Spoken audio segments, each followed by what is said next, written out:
The whiff of euphoria still hangs over the peace meeting between Kim Jong-un of North Korea and President Moon Jae-in of South Korea at the end of last week. Noises of doubt, and skepticism even, have been heard here and there, it is true, from Southeast Asia, the USA and here in the UK. Despite all the talk of taking the nukes out of the Korean peninsula and turning the uneasy armistice that ended the Korean War in 1953 into a genuine peace treaty, John Everard, one of the most distinguished British envoys to Pyongyang, has urged caution. A peace process will take a long time, and on past experience, the whole initiative may just collapse.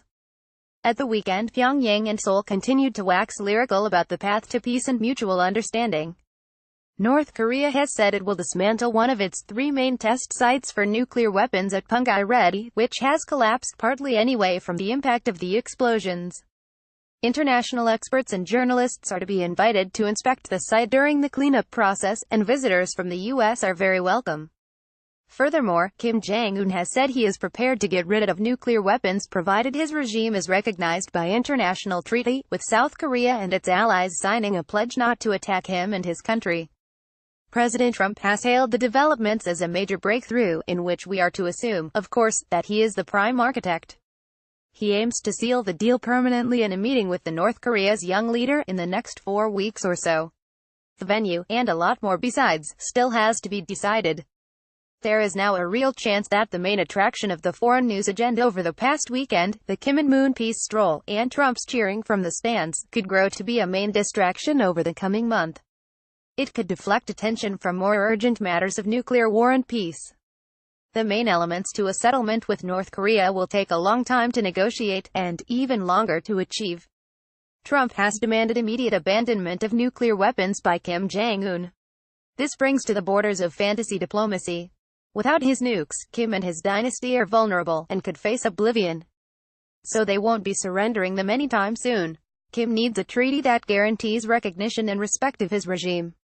The whole raison d'etre since 1948 of the dynasty founded by his grandfather Kim Il-sung is based on uniting the Korean peninsula under their rule and ideology. The best that can be hoped for in the short term is a moratorium and a freeze on Pyongyang's nuclear arsenal. It will be very hard to inspect and monitor. There have been 2 previous peace meetings between the leaders of the North and South, in 2000 and 2007, and they came to nothing.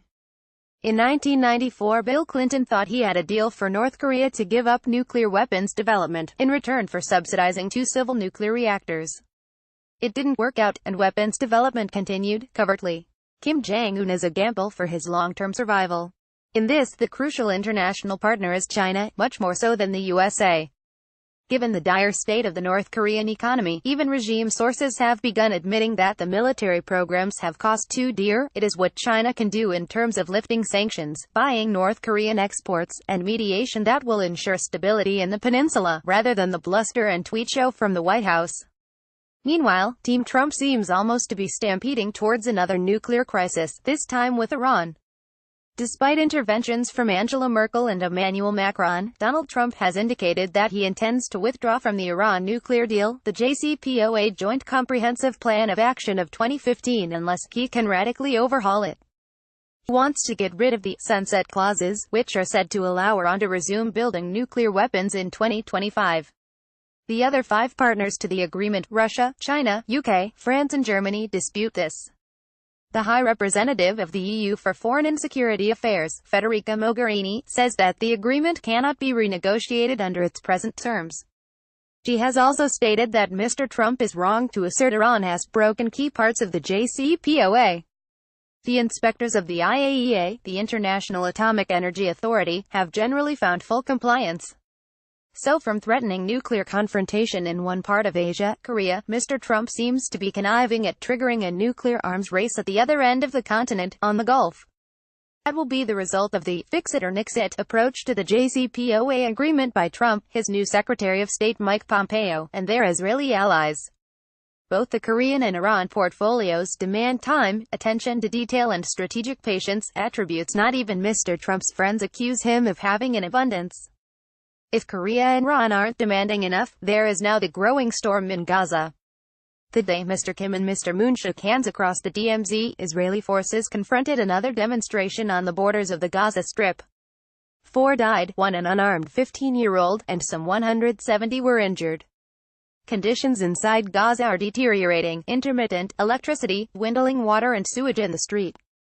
Bankruptcy looms in the standoff between the Fatah-led Palestinian Authority on the West Bank and the Hamas regime in Gaza itself. Despair is compounded by the lack of jobs and opportunity for most under the age of 25.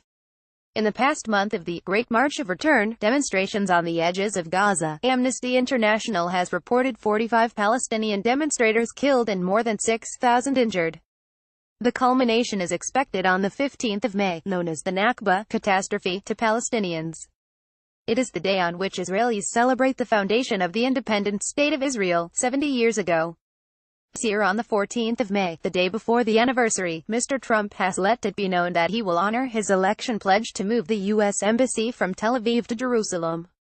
Given the present climate of tension in Gaza, Israel and the region, it's a bit like pouring oil on troubled waters, and setting light to it. Follow Reaction on Twitter. Stay up to date with the featured content from Reaction.